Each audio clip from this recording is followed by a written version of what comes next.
All right. Hi, everyone. Welcome to Mindgasms. So, today, going to do another Mindgasms Book Club Chat with my fellow fantasy nerd friend, Woke Centrist, aka Dusty Cubes, aka Dustin Cubit, who I talk with a lot. And I'm Andrew, aka Ka Cyborg Bear Mindgasms for the purposes of this video. And Dusty is the Honk Mafa centrist, of course.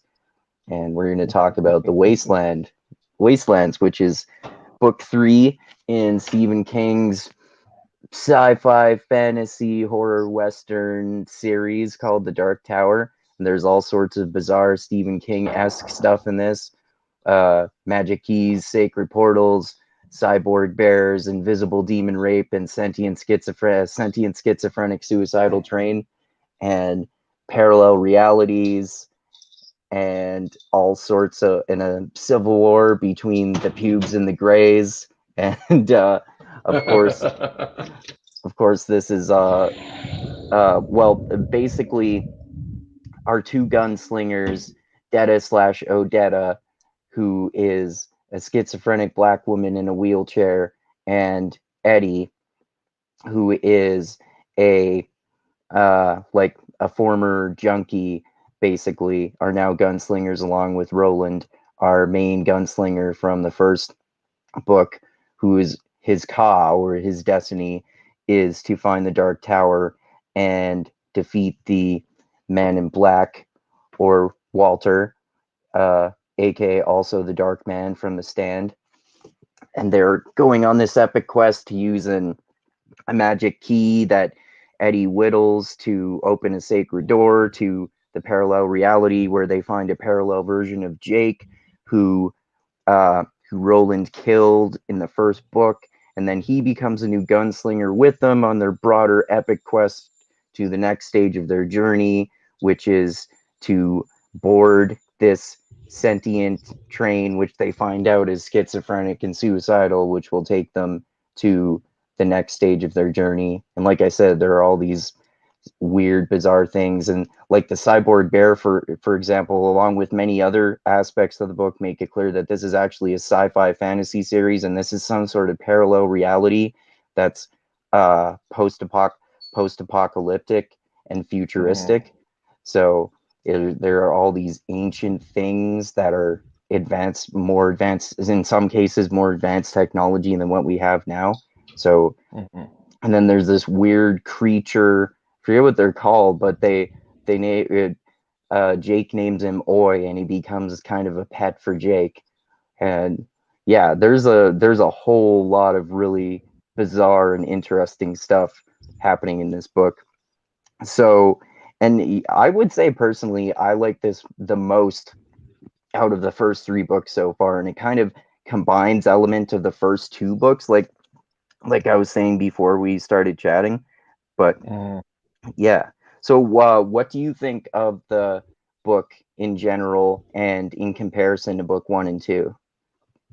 Well, I agree with you. I do like this more than the first two. It definitely broadens like the lore of the series, especially learning more about Roland's world. And it's still extremely mysterious at the same time Mm-hmm. because it's really hard to pin down what's going on in Roland's world other than everybody kind of agrees that their world is way past its prime. Mm-hmm. And they know that things are coming to the end. But his world is definitely strange. It almost gives me like a Fallout vibe from like the video games, where they have all of this technology that was kind of left over from the civilization that nuked themselves out of existence. Right. And they had like, leftover technology before then. But yeah, I really, really liked this one. It had really good pacing. Also, there was this weird issue that Roland and both Jake were undergoing, like this kind of insanity due to the divergence of their timelines, where Roland Roland thought he was going insane because he remembered something that wasn't a fact. And the same thing happened with Jake, where he knew he was supposed to be dead or in the wasteland, but he kind of relived his life in a parallel universe because Roland went back in time to save him. So he almost created some type of weird time paradox that kind of messed with both of their Yeah. minds. Yeah, that's such a weird, fascinating kind of sci-fi fantasy aspect of this, because it's kind of like you're traveling between parallel realities, but your mind is, but not your body, but it's kind of going back in time because these different parallel realities that the characters come from are at different points in history. Like Eddie's from a later point in history than Detta slash Odetta, and then Jake is from a later point of history than both of them, and then Roland is from a way later point in history than any of them, and they all come from different parallel realities.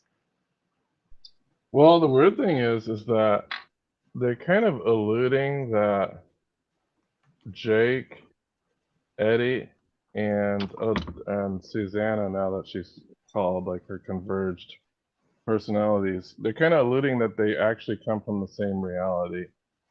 Because there were points in Jake's timeline where he actually met Eddie or encountered Eddie. And it was at that point that he knew that that was Eddie, or he knew that that was somebody he shouldn't interact with Right. directly Mm-hmm. because it would cause some type of temporal issues. So, yeah, the whole reason this happened is because Roland kind of went back in time or back into their parallel realities and altered the course of history. Yeah. Because he prevented Jake from being killed by the serial killer, and that kind of messed up reality a little bit. So it messed up Jake's head as well as Roland's head, and they And were like really confused. that part is, if I remember correctly, that is one of the parts that loosely connects to Insomnia, because there's a Mm. similar thought. It's interesting because there's a similar sort of thing that happens with a car accident, that Insomnia, that I didn't know Mm-hmm. until reading this book also is actually something that is arguably from this book, even though Wow. uh, Insomnia was written first, I think, but it's kind of like he took that scene from there, but because he took that scene from there and he's connecting them, it's like this is it's kind of like this is happening in two stories simultaneously almost. So you're saying there's a scene that happens in another book? Yeah, one of the connections to Insomnia, and there are more aspects of the deeper Stephen King connected universe, like Ka, for example, that's mentioned, and there's some world building that's described in that book. But there's also a scene with a car accident that I'm pretty sure is the same car accident that ends up being the one that kills Jake. Oh wow, that's pretty interesting. Yeah, yeah. And then I didn't, like I said, because we both read The Stand, we know that basically the main connection to that bit with the Dark Tower is that the Dark Man, who's the main antagonist in The Stand, is also Walter, the Man in Black in the Dark Tower.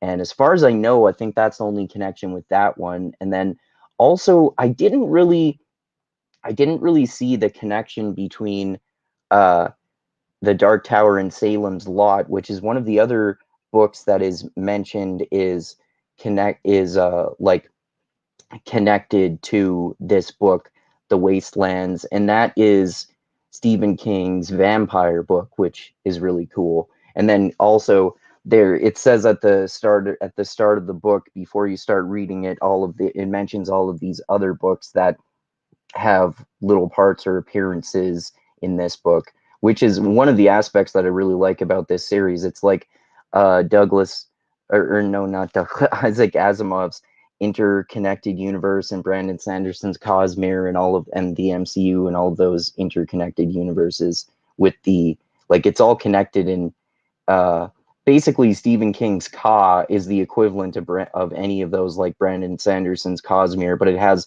multiple meanings. Like, it also means your destiny, and it has other meanings as well. Would you say that Stephen King's universe is more loosely connected than the Cosmere, maybe? Yeah, I would say so. I would say, like, I'm not that well read in Stephen King's books, but I probably read, because he's published so many books, I bet I've read like maybe 2 dozen or so of them. But to me, so far at least, it seems like the Dark Tower series is the only one that has those direct connections to his other books. And in the other books, the only similarities is Ka and the world building in terms of that. Okay, so what other books does he have mentioned Ka?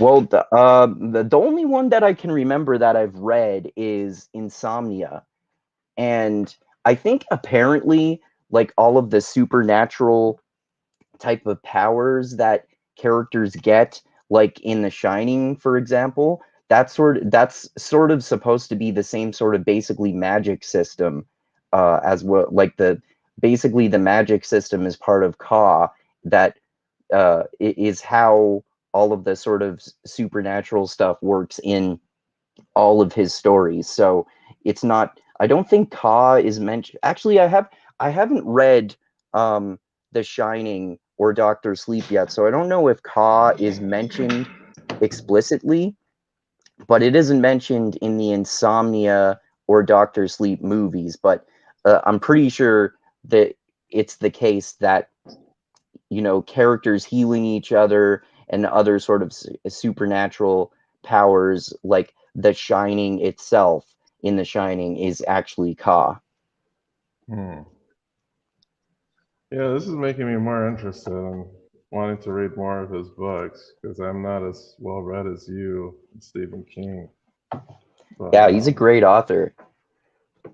I am seeing definitely parallels between The Stand and this, Hmm. specifically Oh with yeah, the like Dark Man. Roland's world is post-apocalyptic, which is obviously a huge similarity, right?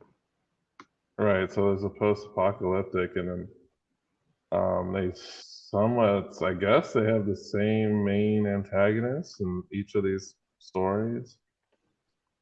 And this book, I felt his presence the most when he came to the TikTok man after he had been defeated. And it's like, man, this is just like how he approaches everybody. He kind of brings them back from the edge and then gives them some type of purpose. In this case, though, it seems like he kind of directly influences the TikTok man's mind. And then what else is not explained? We know something's different about the TikTok man in general, but I don't know exactly what that is right now. I was like, because Yeah, supposedly Roland knows what type of entity he is, but it hasn't been explained yet. yeah, that's interesting too. Like, it reminds me of more of the fantasy sci-fi aspects. Like, for example, how the cyborg bear, there were multiple of them, I think 13 if I remember correctly, and they're called the Hmm. Guardians. And all of these science fiction elements have become mythologized and seen as magic, like all the sort of modern technology that we see later on in the book, like these recordings of voices they see as a god, and they see what is revealed to be this sentient, schizophrenic, suicidal train. They see it as a god. The earlier generations knew what it was, but gradually they forgot and then mythologized all this stuff. I thought that was really interesting. Yeah, and they thought like the recording of the drums was like some type of message from the gods, Mm-hmm. when it was just like some song that was badly equalized. you know? And yeah, but yeah, there's a lot that happens in this book. I know. It pretty much just starts off with some gunslinger training um, between Eddie and Odetta. Like they're training to be gunslingers, or they're being trained by Roland. And they have progressed quite a bit. Well, to the point that they're like almost as good at as a shot as Roland, and um, I'd say Odetta's like better than Eddie, but they're both pretty good and humanly good shots. Mm-hmm. Um, and then one of the really weird, one of the very weird sections of the book that I had a hard time wrapping my head around was when Jake entered like that dilapidated house, Okay. and there was this like plaster man that was like chasing him throughout the house. Oh yeah, that's definitely like a weird, a weird Stephen King thing. Yeah.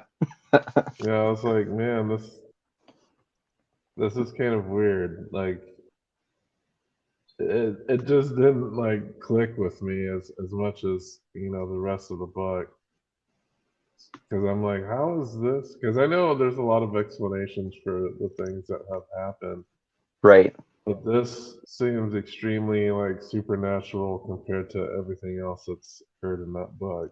Yeah. Yeah. There are varying degrees of supernatural stuff, and I think in terms of Ka, I would say it's basically like in terms of it as a magic system. I think it's pretty much a soft magic system. Like some of the only explicit explanations of how it works exactly that I've seen are in Insomnia.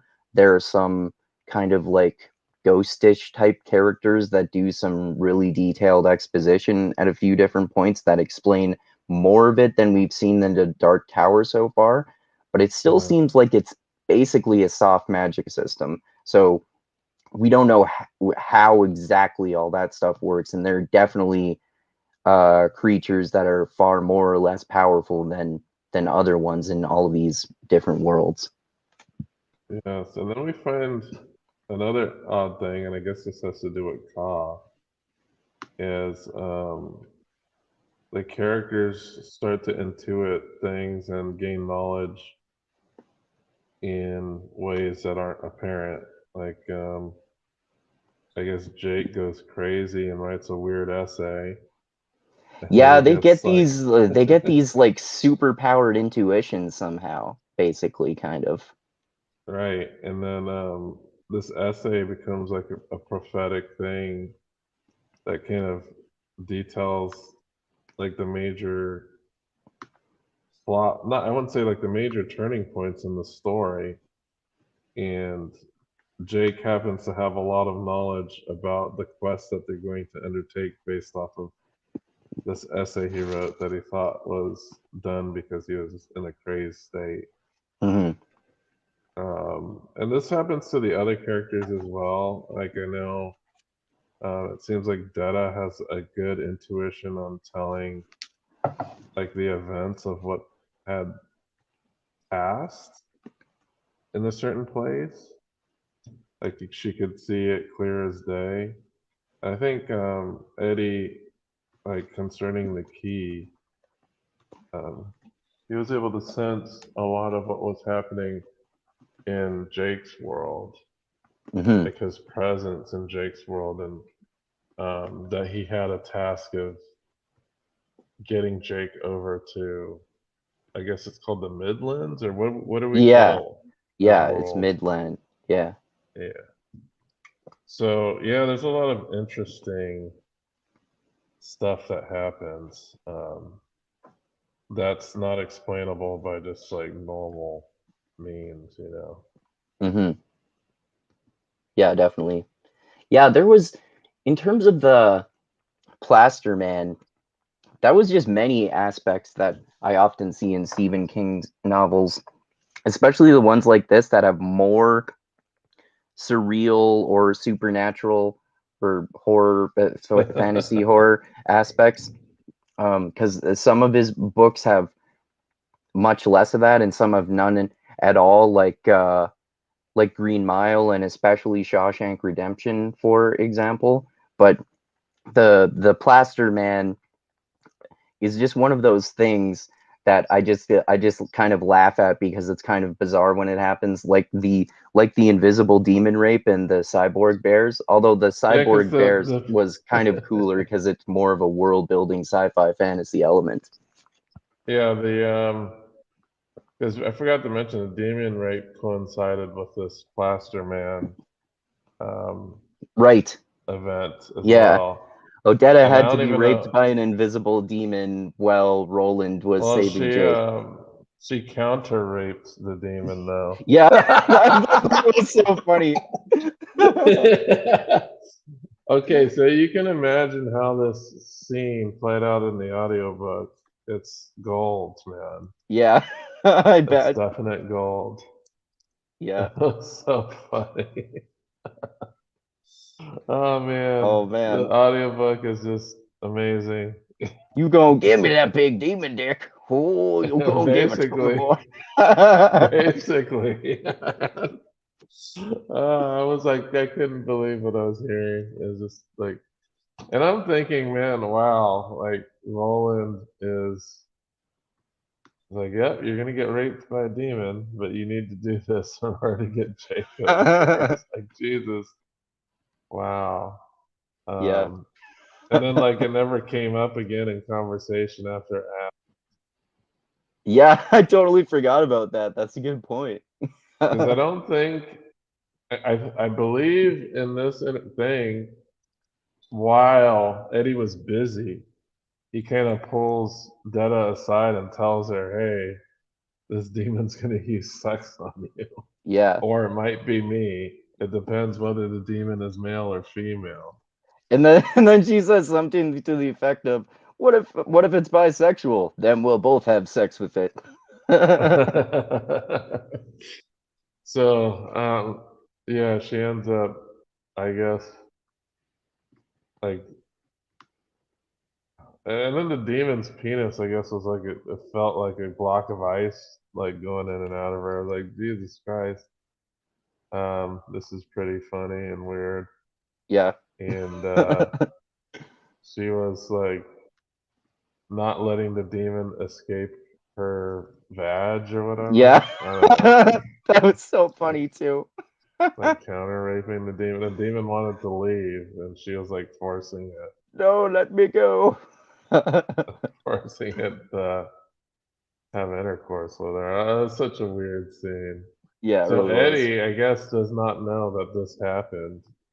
So I don't know if this is something that's going to come up, like maybe in a later book, that she got demon raped. Yeah. Or I don't know if she's Hey. even going to have any PTSD about it or something. Yeah. I don't know. That'd be an awkward It kind of conversation. seems kind of weird that it happened and that's it. There's like no repercussions so Yeah, far apparently. to that event. So I don't know, man. It's just kind of weird. Yeah. Yeah, definitely. That's a good point. It'd be an awkward conversation. Hey, so I didn't tell you, but I got raped by a demon, and I kind of had to pretend to like it so that it wouldn't be so terrible for me. No, she counter raped it. Yeah. Like she got raped by the demon and then she raped it back, I Yep. guess. Pretty much. Oh man. But all of that just to get Jake back through the door. Yep. And Jake is now happy to be back in the Midlands again. Yep. I think Roland apologized and vowed never to let him go ever again. Yeah, he takes some convincing to join their quartet or group of people bound by destiny. Yeah, it's so weird because like the first book seemed way more surreal and hard to pin down than the Yeah, second and third book. I think the Like third one seems the most surreal and hard to, well, not hard to pin down, but the most surreal. Maybe the first one, I think I would agree with you that the first one's kind of the most hard to pin down, but the second one is more surreal because I think it's like this book, because we were talking about before, the combination of the aspects of book one and two make you have a better idea of what type of story this is going to be, I think. well, it seems like the first book they come into contact with supernatural beings more often. Because I know, like, even they talked about it, because there was a demon in the cellar that they encountered in the first book, and then there was another demon that they encountered um, that I think he summoned. And then there's like the Dark Man, who himself is like kind of surreal and is hard to pin down. Well, we Plus, see we see at the end of this book rather, that he's literally a wizard. literally, Yeah, they I call guess so. he gets called a wizard Yeah, like he's a magical being of some sort. in the same way that all the gunslingers are knights, especially Roland. The quartet is Yes. what they're calling themselves. Hmm. They are a quartet. Yes. Um, and then the post-apocalyptic nature of his world, I think, is really interesting. Oh yeah, for sure. Me too. And then there's some weird stuff going on with his world as well, where time is also really fucked up. Yeah. Because they were talking about about travel, in that what shouldn't take all that long to get from point A to point B is like ridiculous. I think he said they Yeah. spent like 20 years like traveling. Yeah, I remember that. It was something about how, yeah, Roland spent 20 years spent walking a distance that in our world should take something like weeks at the most, even if you're walking, and he was riding a horse for a large portion of it. Right, right. So there's definitely something weird going on with his world. And then we do see semblances of normalcy. Like, I guess the first super fucked up post apocalyptic town they come to is Lud, which looks like it used to be a big city full of a lot of modern technology that's just gone amok. Yeah, that's a much And it, more gives you much more post-apocalyptic and sci-fi fantasy vibes, that section of the book. right. And then we got the Horus Blossoms. Um, and I was still kind of unclear why damn, I forgot that nasty dude kidnapped Jake I to forget what take his him to name the is. TikTok man. Yeah. But I don't even know why he was a valuable thing to capture. At first, I'm thinking, man, these guys are like pedophiles or something. Yeah, But when they took him to wherever they're going, all that happened was the TikTok man questioned him. that's a good I was point. like, I was like, why did they want this kid so much? We really didn't get an explanation for that. And Roland kind of knew too that they would want the kid, and they didn't really explain that either. So that was I wonder if really that's strange. I wonder if I just maybe, well, I was wondering if maybe I missed that, but it seems hard for both of us to have missed that. Yeah, I didn't quite see an explanation of why they wanted a kid. So Mm, yeah, when I it's look it just up, it very just strange. tells me stuff about the TikTok man. Yeah, and that's weird too because what I don't get is that there are points and that we see the TikTok man display inhuman strength and speed, Right. but he gets taken down by Jake. Hmm. Yeah, well, Jake is, I mean, yeah, it seems like maybe, um, Roland has basically magic powers that help him be a better gunslinger. So uh, I wonder if part of the reason that Jake could do what he did is his magic powers that he perhaps also has along with Eddie and Odetta. hmm. Yeah, I was kind of like, how is he defeated so easily? Because I know we're seeing a couple instances where he killed like some lady with a throwing knife that was so fast that Jake couldn't even detect like the hand motion. And then I think there was a point where he punched TikTok man punched somebody and they like flew up against the wall. Right. So I was like, like, how could Jay? But I don't know. There's something weird going on with the TikTok man because he got shot in the head and nothing really happened to him. True.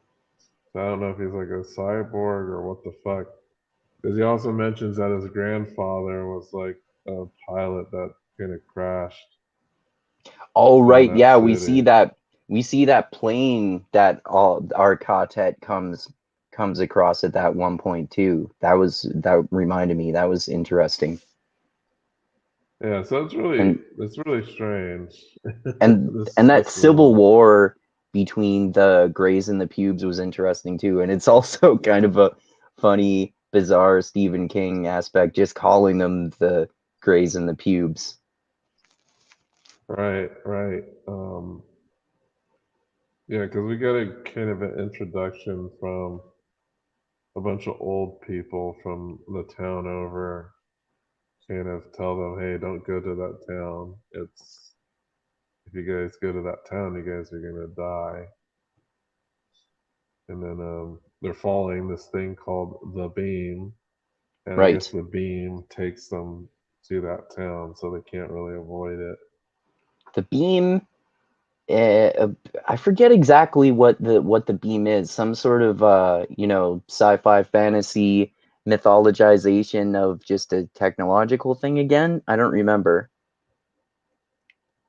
Well, when they're standing in the beam, they seem to, when they're in the actual beam, everything appears to point in a specific direction.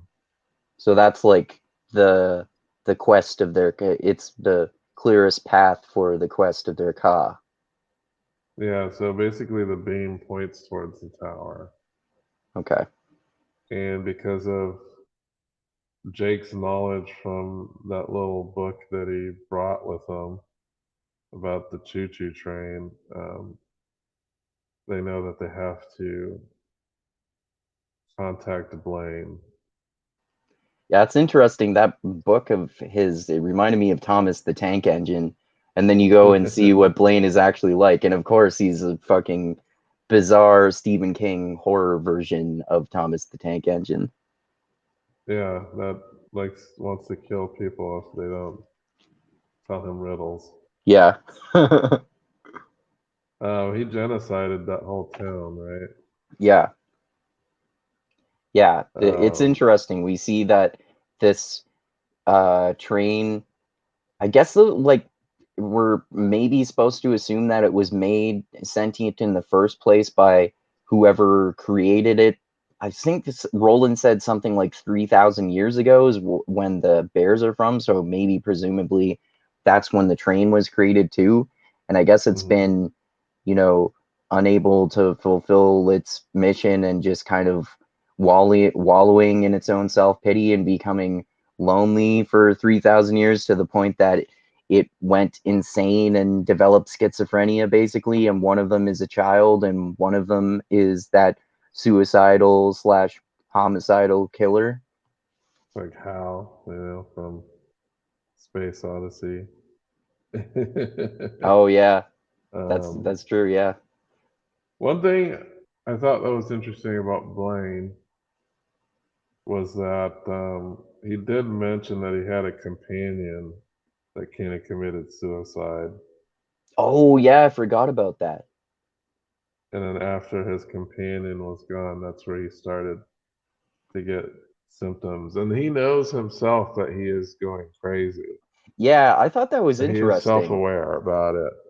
I thought that was interesting because often characters, even in books, movies, and TV shows, will say, "I'm not going crazy because I think I am going crazy, and if I am aware that I'm going crazy, then I'm not crazy." Well, that happens to Jake and Roland as well. That's They true, are yeah. self aware that they're going crazy. But to me though, like it's different because they become self-aware of that, but then they like kind of psychologically manipulate themselves out of their craziness in a way. Like they're not Hmm. crazy when they meet Blaine. Right. I think once Jake enters the world of the Midlands, both Jake and I think actually Roland's voices stopped, or at least were easier to deal with once the key was crafted Hmm. by Eddie. Right. Um, and didn't Jake also have a key of some sort? I might be I wrong think now. didn't he? Oh no, I think that was Eddie. It was only Eddie who had a key. Maybe Jake had one in book one. I don't remember. Yeah, I don't know. But yeah, it was lots of insanity in this book. Yeah. The TikTok man seems odd. He's very interested in the computers. I think the TikTok man is just basically the leaders of one of the two factions that are in a civil war with each other. Right. Um, and no, it's interesting once Blaine becomes active, then it becomes completely chaotic in the city. Yeah. It's Um, interesting that reminds me too um of all of the multitude of traps that they have set up throughout the city and how it's based on kind of MacGyvering traps out of the crumbling remains of the city. mhm.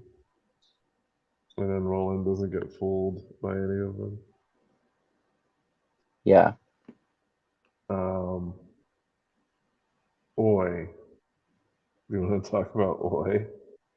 Yeah. Yeah. That's interesting. So he's some kind of weird type of creature, and basically Jake befriends him and he becomes kind of like his pet in a way. What kind of creature would you say he is? In my mind, he looks like a big weasel. Okay. As they mentioned, it's furry, it has a long neck, um, it has gold circles in its eyes. Billy Bumbler, that's what it's called. I Billy just looked it up. Bumbler, yeah. A Billy Bumbler. Apparently, they can talk and they're semi intelligent.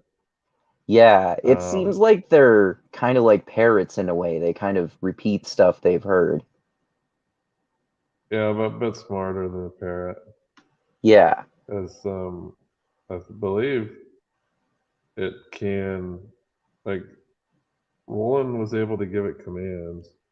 And he becomes really useful in the last part of the book because he leads Roland to where Jake is. Yeah, the Billy Bumbler fucks up a lot of those people in the missile silo. Was it like a missile silo they were in? Like the TikTok man's like little bunker place?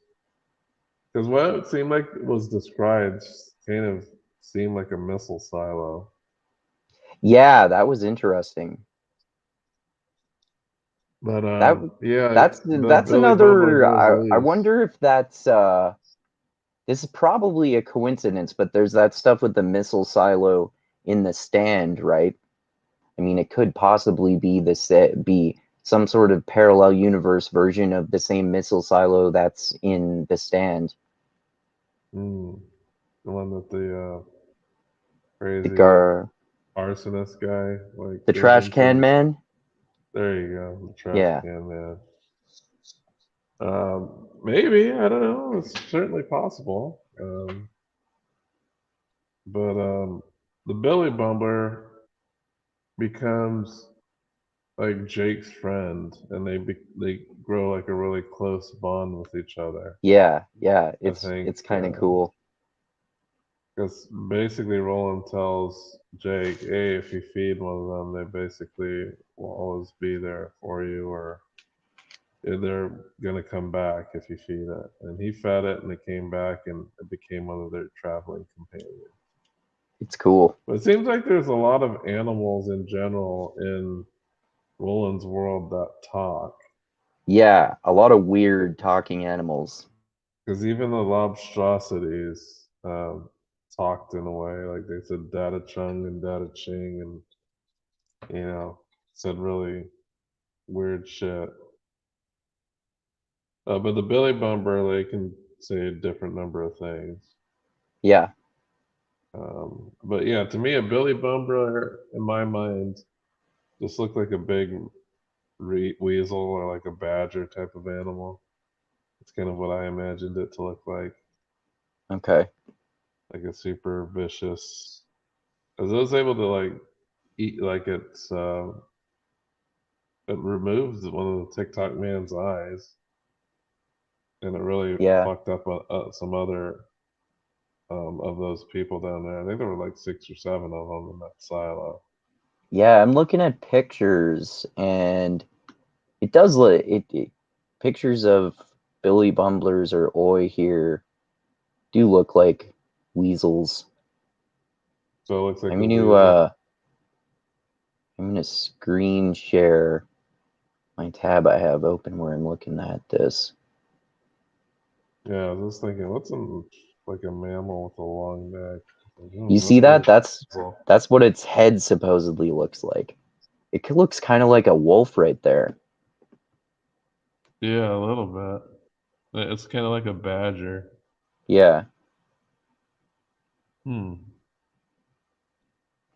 There was one Because it here. was said that it had a long neck, so I was like, hmm. Yeah, there was one here that had a body. Oh yeah, like that's more of a side profile. There was the first one. I think it was the first one. Oh yeah, this was the first one. Oh, that's its tail. That Hmm. looks a little more like a raccoon or something like that. Yeah. And I mean, yeah, because they mentioned it had a long neck. I was like, must be Okay. kind of strange looking then. Yep, there are definitely a lot of really bizarre creatures in what the hell's Roland's world called again? The Midlands. Midlands. Yeah. And what's weird too is that the book that Jake found was about the Midlands, but he found it in his own world. Yeah. Yeah. There are all sorts of different intersections between these different parallel worlds.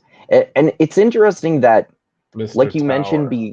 yeah, and it's interesting that like you mentioned before um the oh shit, I just lost my train of thought. It was something about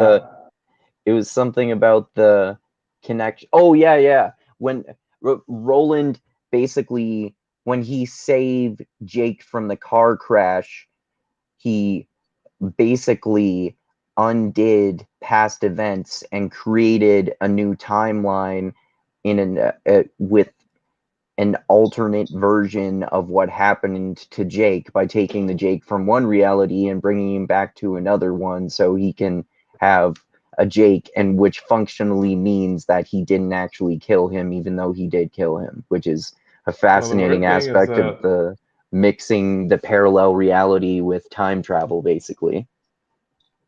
Yeah, it's really confusing because the Jake that we see is completely, not completely, but he is somewhat aware that he had died and Hmm. went to the Midlands.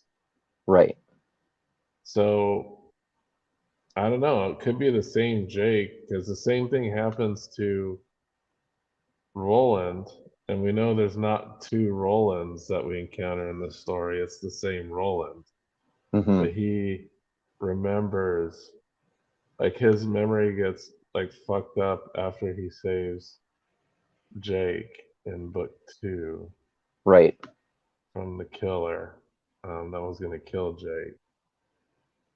Yeah. So Yeah, it's so interesting the parts when Jake and Roland are having intersecting memories of each other. They're having mhm, each other's memories and dreams. That's such a mhm. fascinating part.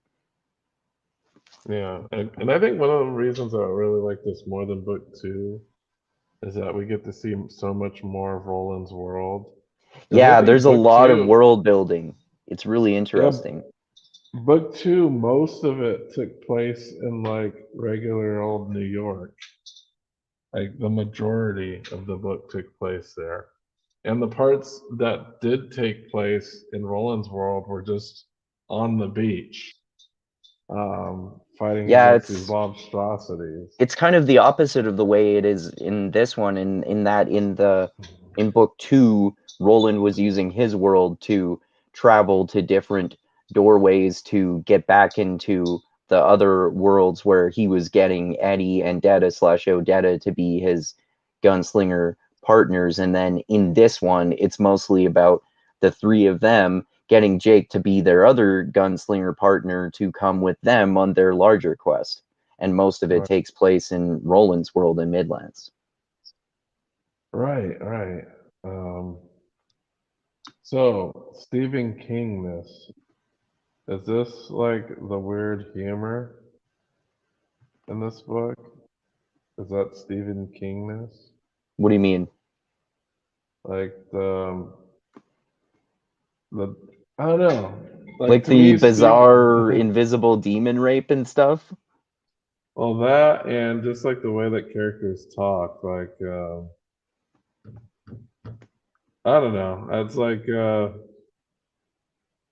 it's just hard to explain. Like the just bizarre elements of the story.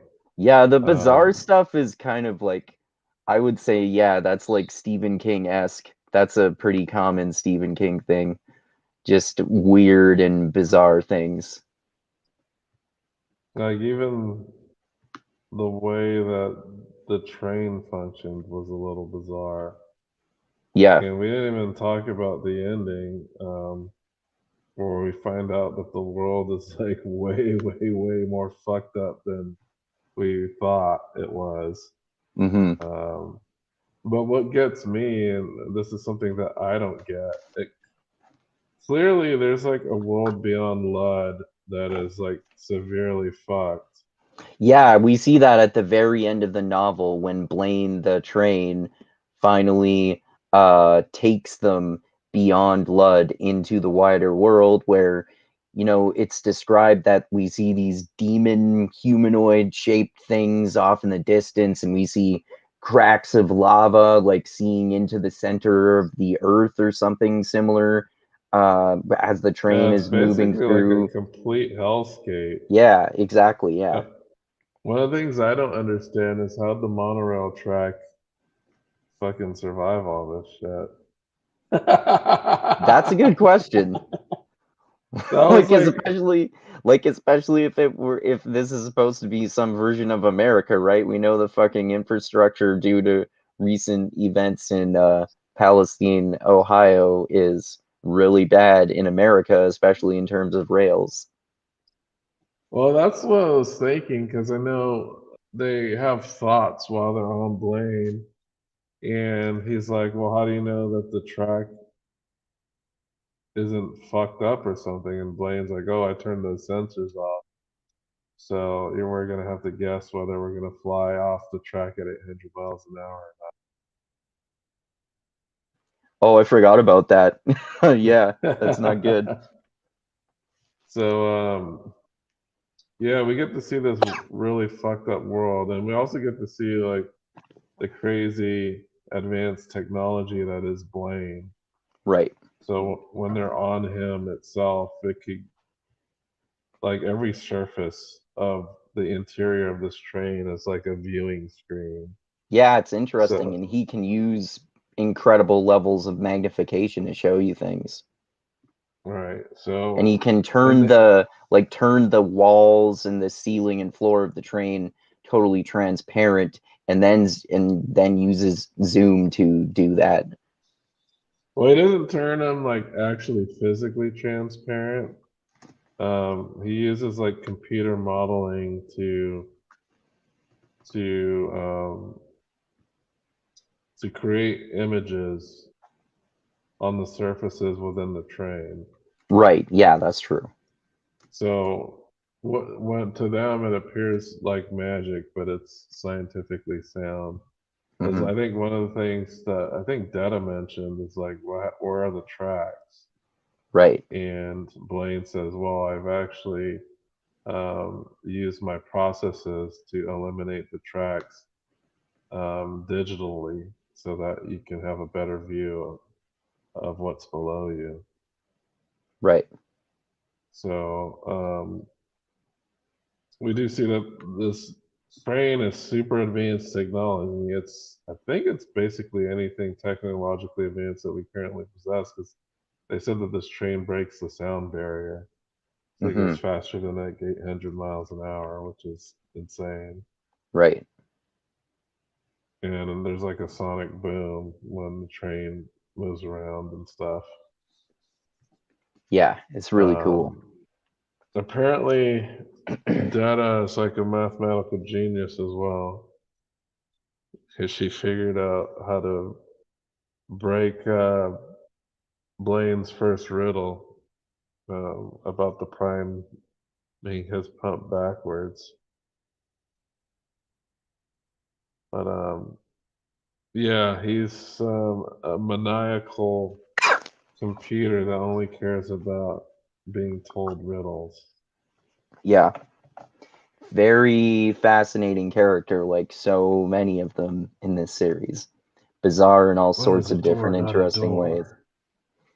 Schizophrenic in the same way as Detta slash Odetta, but also is a sentient train and is not Right. disabled, hasn't lost her legs like Odetta, but is a sentient schizophrenic train, and A also pink suicidal and train. homicidal. Yeah, because it wants to commit suicide and he wants to take the quartet with him. Yep. And Murder its suicide. last suicide run. Yep. And But Roland convinces Blaine to not do that, right?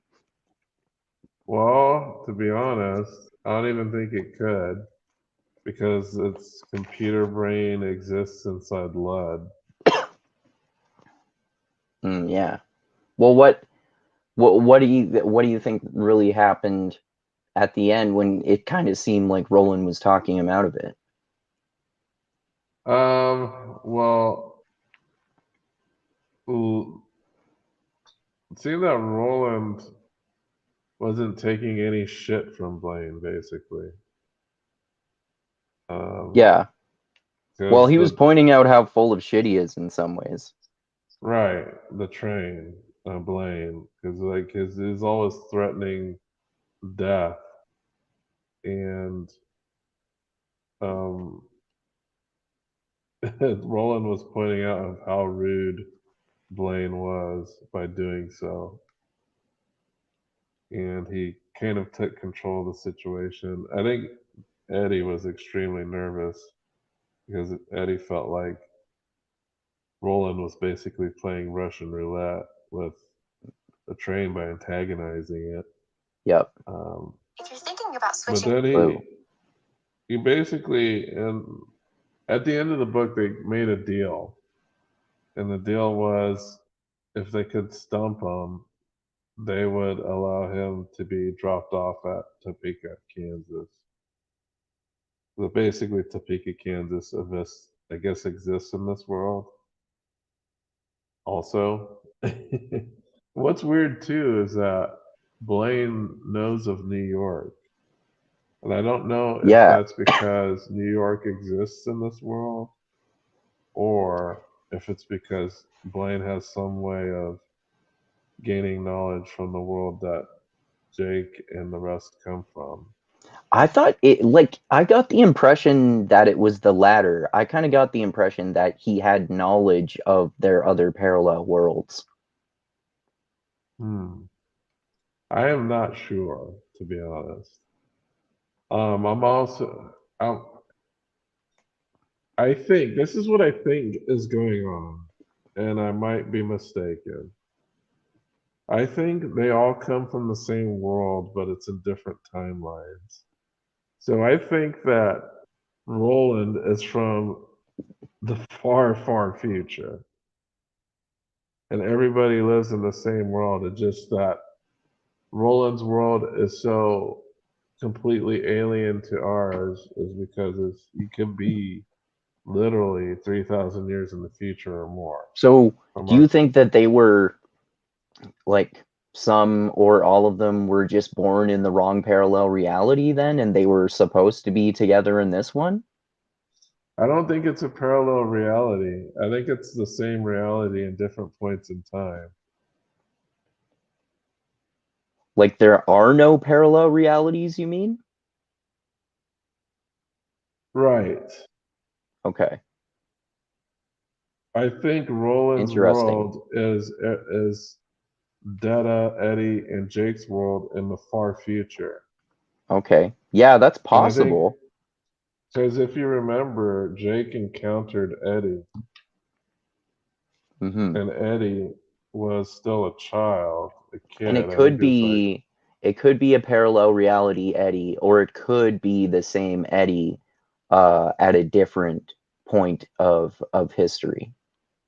I think they were trying to make the point that it's the same Eddie because if Jake did something memorable, then that would fuck up present Eddie's brain, just like the way that Jake and Roland got messed up. Right. And I believe too that they got messed up because they're the same in the same reality.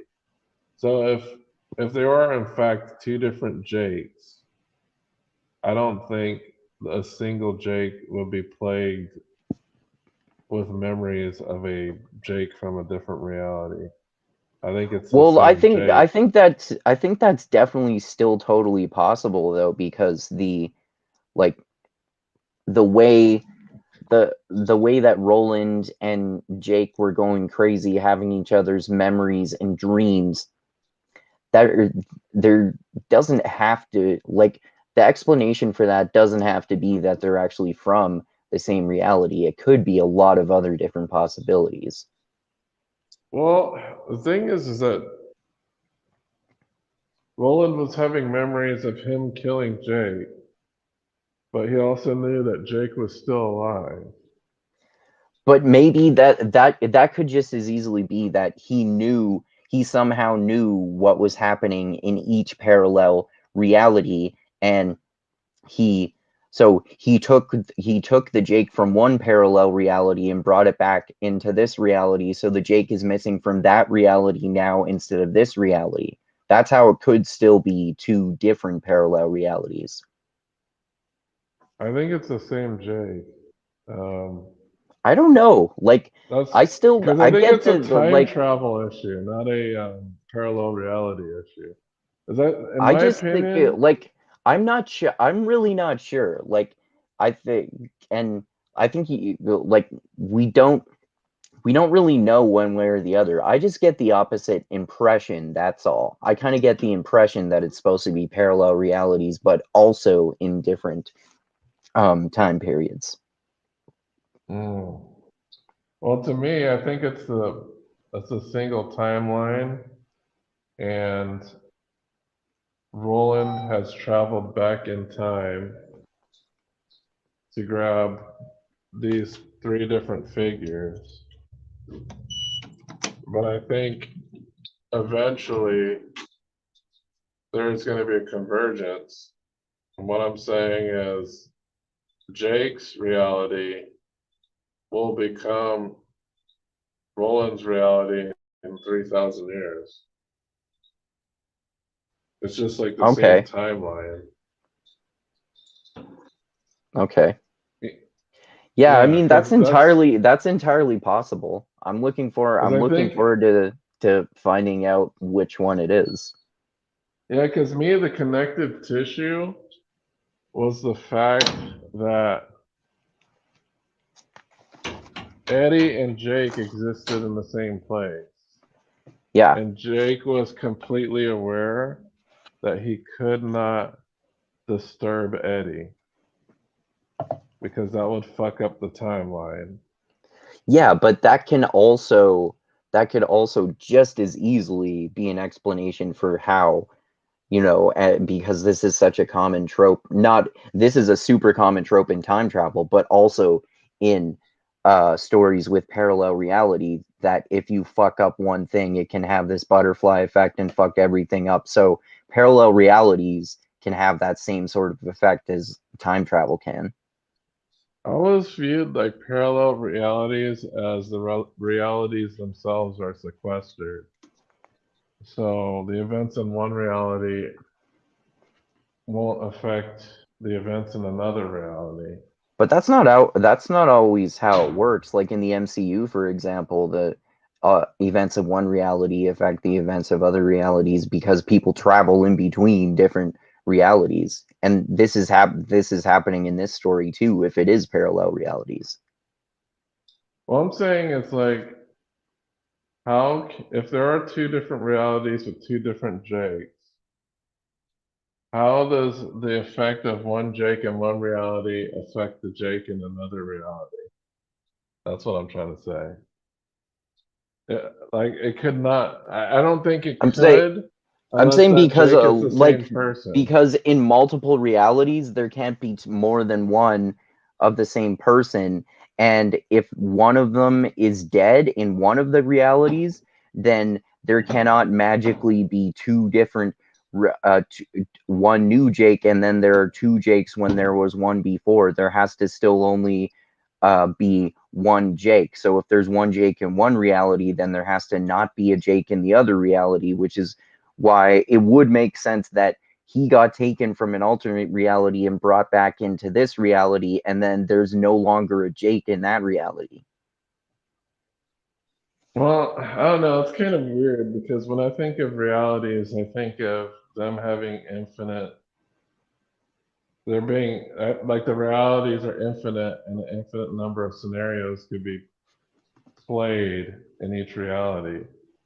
But And I wouldn't think, it's like the difference between universes and the multiverse, right? Like in the MCU, like I said, or like different planets on the Cosmere, or numerous other examples.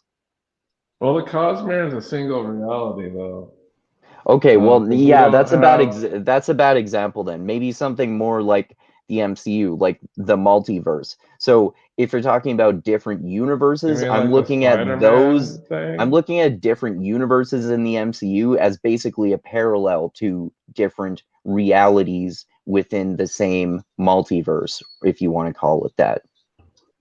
Well, yeah, like I know that model is more about events in each reality are different, which lead to different conditions. Like maybe in one reality, Peter Parker is like Spider-Man, in the other reality, you have Miles Morales, and then, et cetera, et cetera. Yeah, like Spider-Man Into the Spider-Verse is a really good example of that. Yeah. But does isn't there a Peter Parker in each of these realities? It just doesn't necessarily mean that one of them, all of them are Spider-Man. Um, well, yeah, I guess since not all of the Spider-Mans are Peter Parker in the different universes, then it would make sense that some of the Peter Pans are not Spider-Man. Yeah, so What I'm trying to say is like if something happens to Spider-Man, Peter Parker as Spider-Man in one of the multiple realities, it's not going to affect like a non-Spider-Man Peter Parker in another reality. Yeah, but presumably, yeah. But I mean, Presumably. well, I mean, it's hard to say though, because like, I mean, like, we're just totally speculating about how this universe works, right? So it's possible that, you know, if we're talking about the world of Ka or different parallel realities, it's entirely possible that if you look at that as the analogy of Spider-Man, then it would mean that the Peter Parkers are affected by the events that happen to other Peter Parkers, even if they are not Spider-Man. Hmm, I This see. is so fascinating. This is such a fascinating subject. Well, that's why here's here is my prediction slash um, my estimation of what is going on. I think that they're all in the same reality. It's just on a different timeline. Okay. I Yeah. think eventually, I think we'll probably find out, and that's a very good prediction if you turn out to be right. I'm very interested to see whether it's that or a parallel reality and time travel or just a parallel reality. It's hard to say. well, I think there's definite time Like travel maybe because like it's just as possible that Roland's Roland's world is like another version of Jake's world, but one in which events turned out differently than they will in Jake's world in 3,000 years. yeah, it could be that they can prevent possibly what happens 3,000 years later. Yeah. But I don't know. I almost feel like at least Detta, Eddie, and Jake seem to come from the same reality. They're just from a different timeline because Interesting. we get to see that they come from different years, and Jake's and Eddie's are fairly close to each other, and they're so close that um, they have encountered each other, but not in a way that is memorable to either of them until we get to see that Jake recognizes Eddie Right. and he's like, oh, I can't make myself known to him. I need to sneak around and make sure I don't fuck this up. Right. But did they meet in the same reality? Um,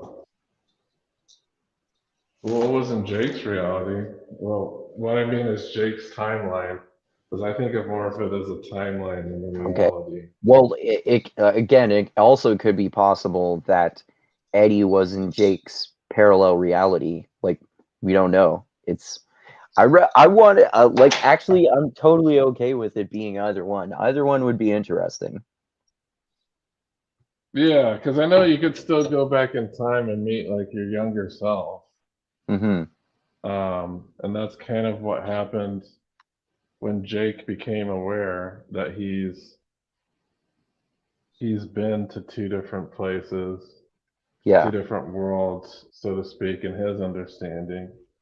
But that, Um, like, to me, it seemed like uh, it was supposed to be the case that he and Roland had somehow had access to knowledge from parallel realities.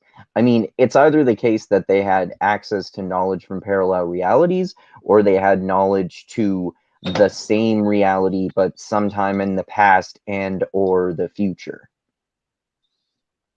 True.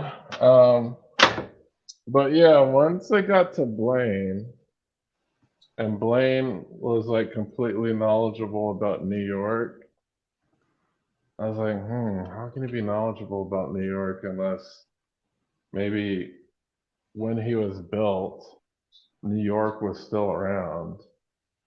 Um, But then again, we 3,000 do have years the ago. weirdness. Yeah, but we also get the weirdness of the book. But it's also possible that whoever built Blaine really liked that story and kind of implemented some of that into its I don't know, it's really weird. Yeah. Yeah. It's really And weird to try to think about it. there could have been if this is a different reality, there could have been a New York still in this reality that like a similar example is how we know they're going to, where is it they're going to again? They're going to Topeka. Kansas. They're going to Topeka, Kansas, which obviously exists in Jake in everyone else's reality too. So there could have been a New York 3,000 years ago when Blaine was built, but it could be a different New York from the one that Jake and Eddie come from. That's possible. Yeah. Certainly possible because we also have the connectedness through music. Mm-hmm. Because a lot of the music you hear in any of the realities is the same and connected. Mm-hmm. And that could be that could be a connection between different periods of time in the same reality, or it could be connections between different parallel universes. Right. That's certainly possible. Yeah. We'll see how he may never explain this. And the other thing that kind of I thought was interesting too is like the Darkman speech at the end of the first book. Yeah. Kind of gave a glimpse into that as well. This multiple reality type thing, or whatever it might be. Yeah. I almost want to go so back and interesting. listen to that last speech he gives in the first book. Well, we know from part of the end of this book that we're going to see much more of Walter, aka the Man in Black, aka the Dark Man, in book 4, Wizard in Glass. That is why Walter is referred to as a wizard. Okay. That's why the book is called Wizard in Glass, partially anyway. So maybe we're going to see a lot more of Walter in that book. That would be really cool. Well, how many Dark Tower books are there? I think there are 7, because that's like some sort of, mythological number in the Dark Tower series. So let me double check here, though. There's an on the epilogue in the book, or at least the author's notes. There are 8 actually. Oh, there's 8. Okay. 8 novels, 1 short story, and a children's book. Interesting. How can there be a children's book? That's so funny. Wow. I have no idea. Okay, that's interesting. I didn't know there were 8 novels, but that's good. But yeah, I am definitely interested in seeing where this story is gonna go. Me too, man. Yeah. Like the one thing that I love about Stephen King is that he's written so many books, but they're all, well, not all of them. Some of them do get kind of repetitive and copy too many elements of other ones occasionally, but for the most part, he comes up with really fucking bizarre and different stories, a really wide variety of different things in different crosses between different genres, but mostly different types of horror. And this is his only series that's like basically an epic sci-fi fantasy western series. So it's so cool. Yeah, it is definitely a strange one. Like it's almost like as I'm reading it, I don't really know what to expect. Exactly, yeah. Some parts especially because you haven't read as much Stephen King, so you don't know how like bizarre everything can get. Yeah, I think that's probably the case. I am not an avid, even though, I read The Stand, but The Stand didn't dive too much into, well, there were supernatural things about The Stand, but it seemed like most of the supernatural stuff was based in like Christian mythology, at Yeah, least in that and story. also the book went less into the supernatural aspects of the Dark Man in particular than uh than the show did. The show went into it more. Yeah, a little bit more. Okay, because I actually haven't finished the show. I think I watched 3 episodes and I I think it's haven't pretty good. gotten It's into it. really similar to the book for the most part, but kind of jumps back and forth in time a little bit more and changes a few mostly minor things, but I think it's pretty similar to the books for the most part, or the book rather for the most part. Yeah, Yeah, I because mean, it so seemed like like the first 3 episodes that I did watch, I think the first two focused on that weird guy. Um, Harold, is it? Yeah, I think yeah, it's Harold, and right? the Yeah, third episode focused on like the musician dude. right. So, Larry someone? Larry, I think so. Yeah, Yeah, Larry. And I think he was black in the show. yeah. It's like a black guy. Um, I kind of need to And finish that show like out. one of the changes in one of the first few episodes was that they had him go around for a while with, and have sex with Heather Graham instead of this like saggy 60-ish-year-old woman in the book. Yeah, she was like an older MILF, I think, in the book. Um, Yeah, that was kind of like a posh older woman. yeah. Because I don't think she was a grandma. She just probably was like an older, like a MILF type. I thought she seemed older than that to me because like I seem to remember him having thoughts like, "Oh man, she's so old and gross," or like thinking about how saggy she is. Was he really that graphic about the way she looked? I think so. Stephen King definitely does that in his sexual scenes. Mm.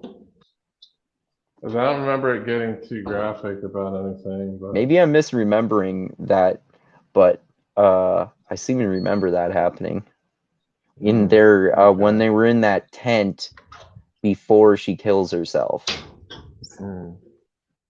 Yeah, because she over OD'd. Yeah, I noticed that too, that the lady was a lot younger in the show. I was like, oh, I thought she was supposed to be like older.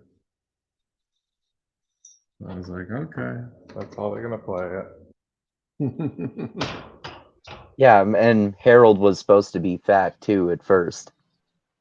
Yeah, he was just some skinny nerd guy. Yeah. They did at least Um, do a really good job of making him like a fucking crazy psychopath.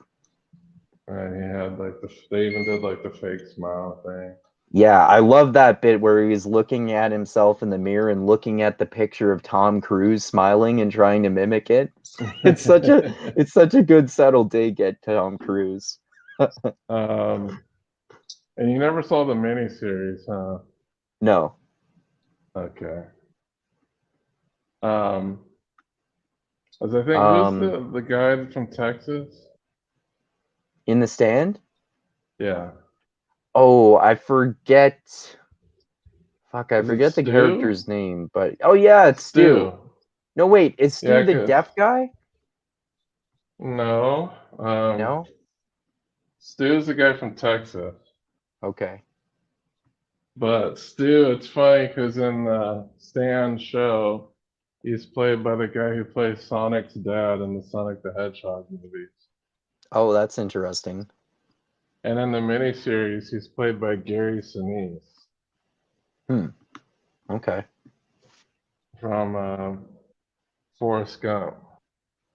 Yeah, I'm familiar with him.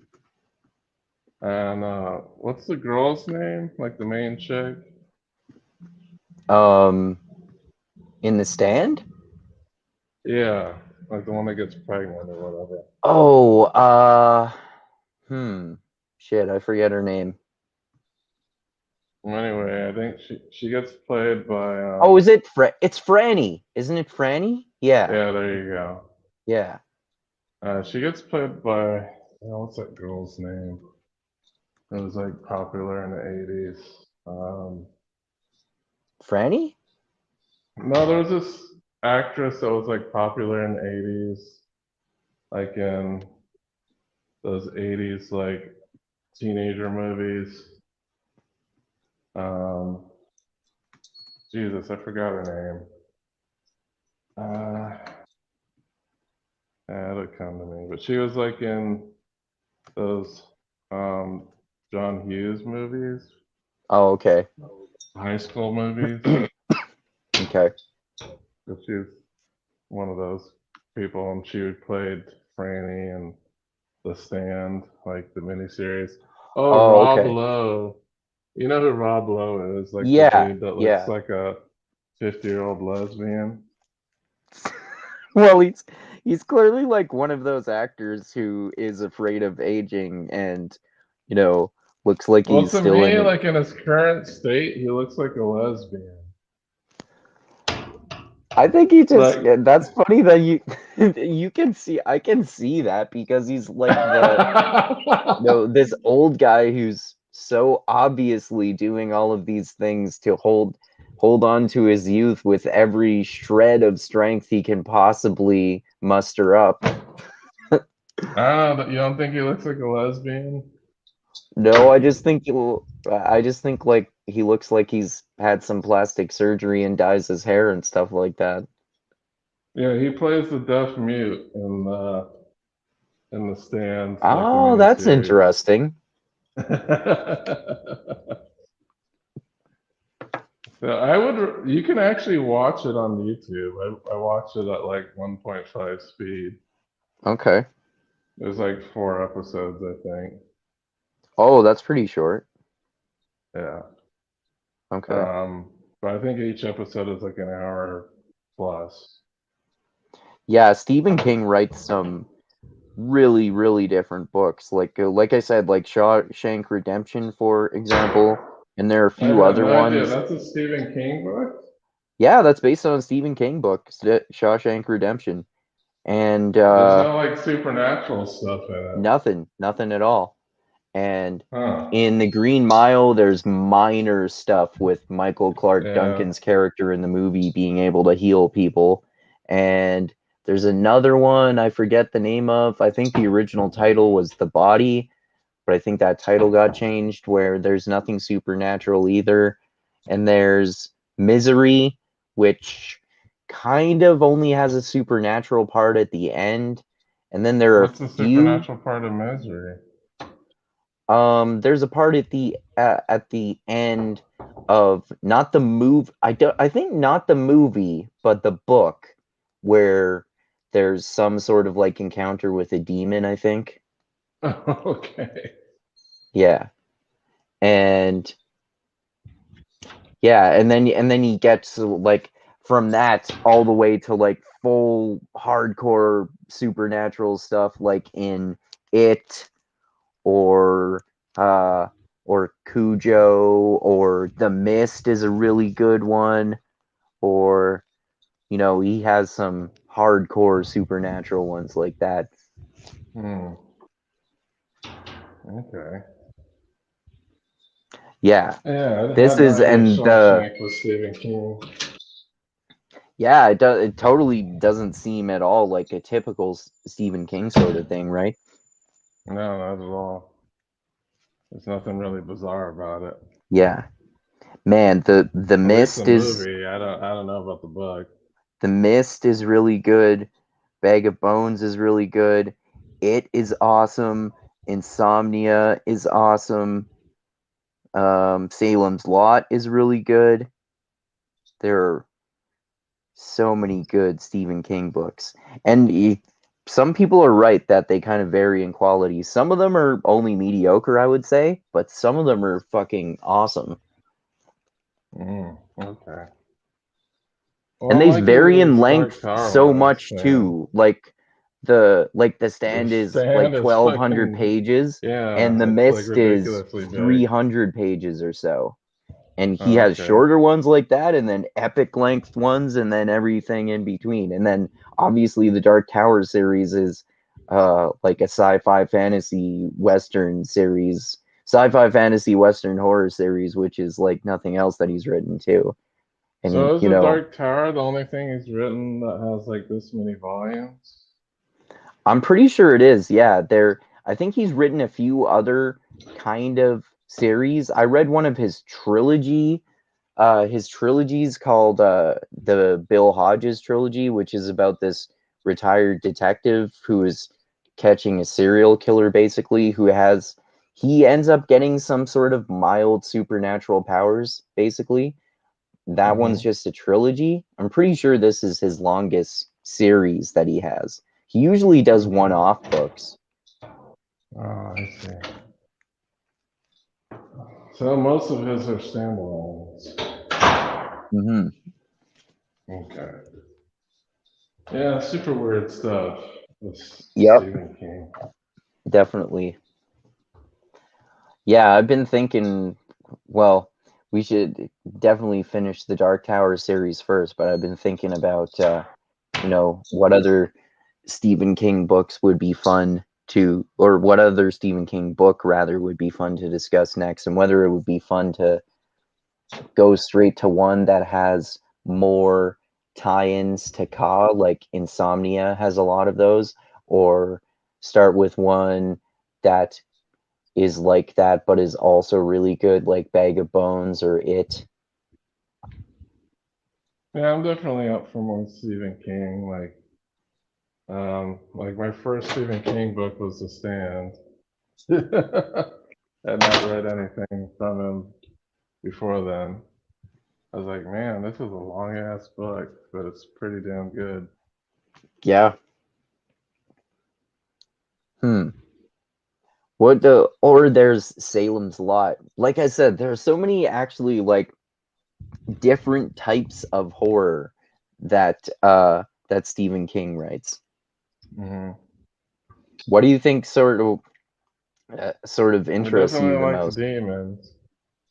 He loves his demons, it seems Yeah. like. What do you think to interest you the most out of some of the next books to possibly read after Dark Tower? I think I want to check out some tie-ins, like you said. I think Insomnia would be interesting, just to learn more about Ka. I think that would be an interesting one to check out. But yeah, any other ones that he mentioned that are kind of tied into this Yeah, story? cool. Yeah, Insomnia would be really cool to get into. That's one of the, like I said, it's the only other book I've come across so far where someone explicitly mentions Ka and kind of explains some of it. Yeah, it's really Hmm. interesting. And yeah, anyway, so what else should we talk about in terms of the Wastelands? Because there's so much stuff that happens in this. I'm not sure if we've talked about all of the most interesting elements. Well, the title of the book is basically the end of the book. Yeah, essentially. That, That's like yeah, pretty much really close to the end of the book when we finally meet Blaine. yeah, and we get to see what the wastelands actually are. Yeah. Um, yeah, there's definitely some weird. I'm just like, is Stephen King good at tying loose ends Uh together? that's a thing because There's a lot of I think loose threads people in this story. I think some people are right. It seems to be kind of a popular opinion that it's kind of a hit or miss with him as to how well he ties up loose ends and how good his endings are. I would basically kind of agree with that. Some of his books have way better endings and are way better at tying up loose ends than others. But I mean, Hmm. also, some are just better than others, whether they tie up loose ends or not. Like, The Mist, for example, and a few of the other ones, I like the endings of them because they have really ambiguous endings, Okay. but they are still really good endings. Okay. As I think with the investment in this story, I would be a little bit upset if some of these loose ends aren't like Well, dealt with. I guess there are 5 more books in the series, so a Right. lot could happen for sure. Sure. Like, it's funny because he makes it seem like the author's note at the end of the book makes it seem like he's not even really concerned with finishing the story at all. Yeah, it seems like he took it really gradually and kind of took his time figuring it out as he goes along, just going off of general ideas. Yeah, because he mentioned that he didn't plan the book and that this book kind of writes itself, so to speak.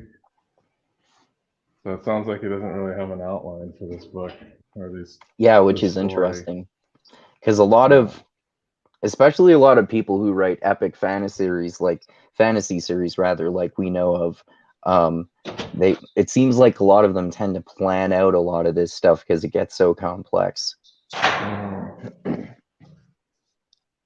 Yeah, that's why I thought about the plot hole with the monorail being mostly intact. You know, in the wasteland, I don't know how the monorail could have survived what we kind of get to see. You know, thought that was interesting. Yeah, definitely those aspects of the world. Mm. But yeah, it's definitely interesting. For sure. All right. Well, I guess we pretty much talked about all of the most interesting aspects. I'm really excited to in book 4. That's one of the few things that Stephen King does mention at the end of this book.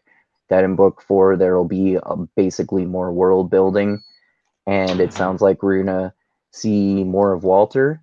So yeah, I'm looking forward to book 4, Wizard and Glass, and Mm-hmm. but before that, because we're kind of alternating back and forth, do you want to talk about the next book in the Dune series? The Which one is that? Is it God Emperor of Dune? I think the one where Yeah, it would Leto be on turns book into a 4. sandworm. Yes, it would be that one. Okay, sweet. Yeah. So do you want to talk about that one next? Yeah, I'm game for that. I could reread that. Sweet. All right. Well, so everyone watching, check out tomorrow. Dusty and I are gonna. I think we're talking about the the last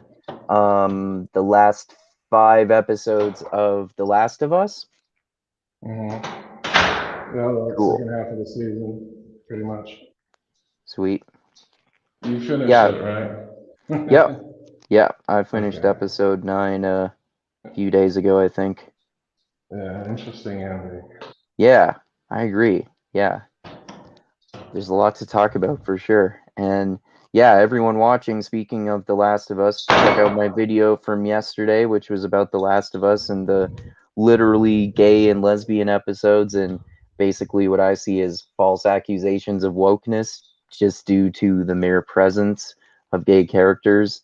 And I connect that to Foucault talking about in his book The History of Sexuality, how the category of homosexuality was created by the institutions of science, religion, and the government in order to deem homosexuals as sinful, medically flawed, mentally ill, and were illegal by the state.